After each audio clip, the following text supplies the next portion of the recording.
Well, I'm delighted now to be joined by Nigel Farage, GB News broadcaster and founder of the Brexit Party. Welcome to the show, Nigel. Good evening. Well, Spare has apparently become the fastest selling non-fiction book of all time, according to its publisher. Have you had a chance to read through the book yet, Nigel? What do you think? With great regret, I have to report that I have. It is ghastly at every level. Can you imagine trashing your own family, trashing your own country, trashing the Commonwealth, trashing your grandmother's legacy when she was the late Queen Elizabeth, and doing it all for money? I think the whole thing, frankly, is despicable. I don't doubt that Harry has got some difficult mental issues, but to do this to your own family, to reveal every little private detail and conversation, I can't imagine any human being ever sinking lower than this in terms of trust and respect. And I'm pleased to say that the opinion polls in Britain show that Harry, who at one point had an 80% popularity approval, that has now dropped to 26%, and it will go lower.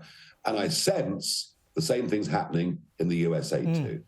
Yeah, well, I was just talking about this before with my previous panel, because one of his Spotify colleagues, Bill Simmons, said on his own podcast that he's embarrassed to share a platform with Harry.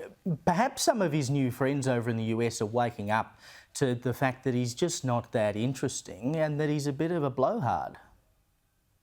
Well, I think more than that, some of his new friends in the US in that sort of West Coast celebrity arena will realise there is no conversation, there is no interaction they can have with this man that will not be solved at a later date. You see, so how can you trust him? And you know what? That's why he must not come to the coronation. He will try to benefit from it. And it all goes to show you how wise the late Queen was. She refused to pose for a photograph with Lilibet, their latest child, because she knew those two would use it to make money. Indeed, and it was the Queen who said that she thought perhaps Harry was a little over in love with Meghan, and how damn right she was about that. Now, a stunning and brave bookbinder has removed J.K. Rowling's name from Harry Potter novels and replaced them with new covers to protest J.K. Rowling's supposed transphobia. Nigel, as far as I can see, J.K. Rowling is not actually a transphobe. Why does this view persist so much? I mean, is it just a case of you say something enough times, everyone believes it? Well, it's a fear, isn't it? It's a fear that, you know, the online mob, a few 100,000 of them, start emailing every bookstore saying you can't have this book or we'll smash your windows. It's that kind of thing. So what they've chosen to do, Bookbinder, they've gone down the Stalin route, which is to make her a non-person. I guess the alternative was to go down the Nazi route and have a public book burning of all of J.K. Rowling's books. So they've taken the sort of slightly more cowardly course of action. But I mean, you know, when I grew up, you know, at school, and you learn that in 1930s Germany, books were banned because they were seen to be degenerate. And there was that very famous mass book burning that took place in Berlin. And this is the modern day equivalent.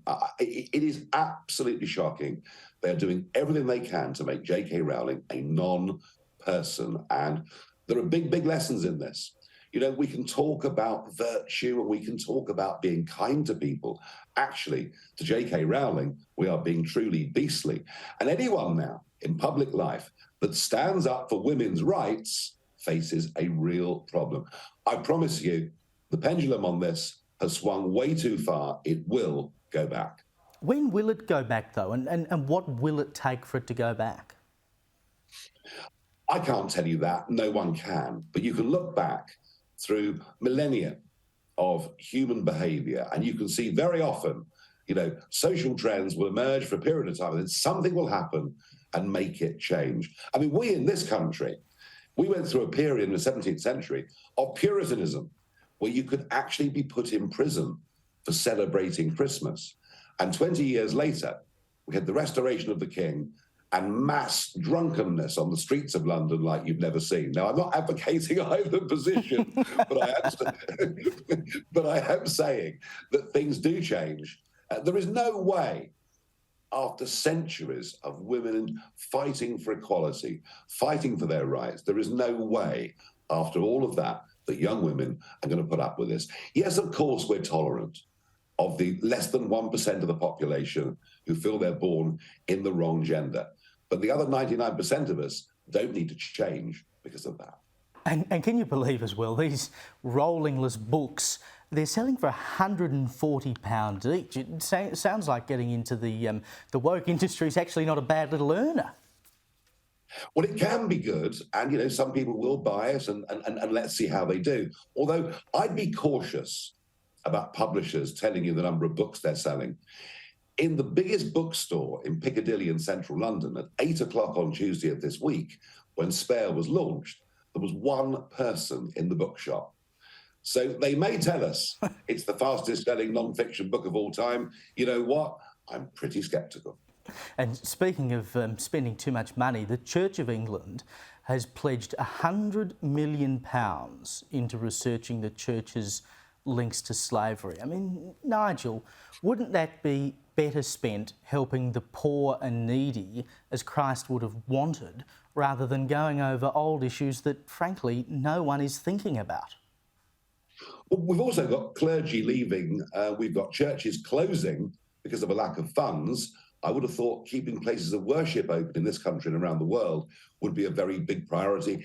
This Archbishop, he is so mired in guilt, in doubt, in apology.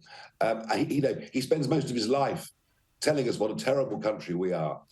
100 million to research. I tell you what, some consultants will do very well off the back of this. And also, a sense of balance here, please. It was the British. It was the Royal Navy. We were the first civilized nation to stop slavery, and we spent decades stamping it out around the rest of the world.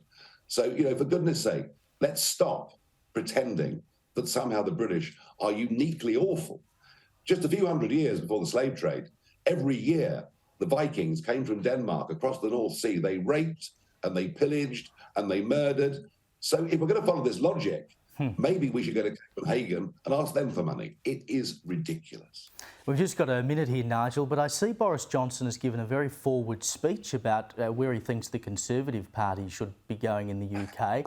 Are there any chances of him making a comeback, do you think?